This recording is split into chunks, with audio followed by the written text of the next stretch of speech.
So Alex, it is a pleasure to be at YMS today. The last time we spoke, we were doing a webinar on Gen Alpha and the characteristics behind that cohort. What's changed since? A lot has changed, as we can see right in front of us.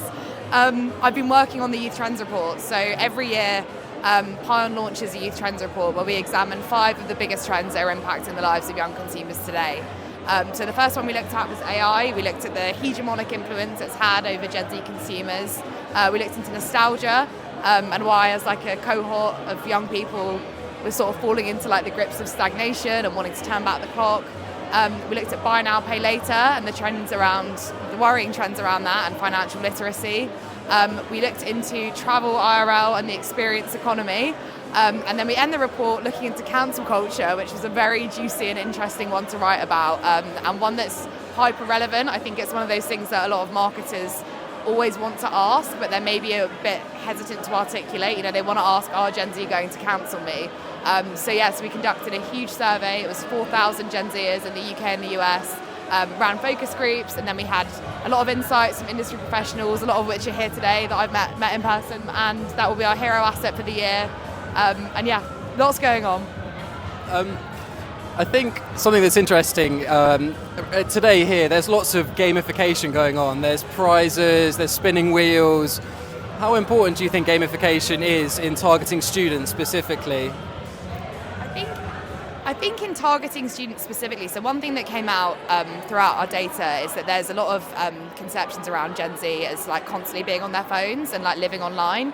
But that's just not the case. Like young consumers, especially in a post-pandemic world, like experiences have really emerged with this like greater momentum, vivacity. And when people come to these events, they want to be entertained. Like it's not just enough anymore to sort of sit passively. I think for games and students, it gives them a chance to interact with one another. We ran an event with Monzo recently, where there was like prizes to be won, and I think for students sometimes, especially as a generation, a lot of young people face things like loneliness and they struggle to connect with their peers. So gamification and games in that aspect really allows people to come together and just have a bit of fun. I think there's so much like doom and gloom in the world, like sometimes you just need a bit of light-hearted entertainment. You touched upon just then, there's a lot of narratives going around in the media that younger generations are lazier, they're not as ambitious in the workplace. What do you think about those kind of narratives? I think it's a misconception. I say this as a Gen Z myself. I think news outlets are really responsible for a lot of inflammatory press, specifically around Gen Z, and it's understandable because I think if you work in the media space, that's how you generate clicks. Like sometimes they're deliberately inflammatory because that's the way they generate interest. That's how they get people returning to their pages. But it's not true. It's a misconception. I think it's bred almost a generational divide. I don't know if you've seen a lot in the press recently, but I know that Jodie Foster recently came out and she released a statement saying that Gen Z are really annoying to work with.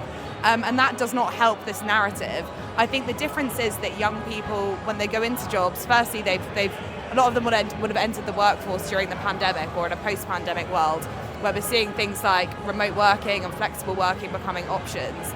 And I think they want more flexibility, and I think they also have maybe less of a tolerance to things that other generations might have just accepted.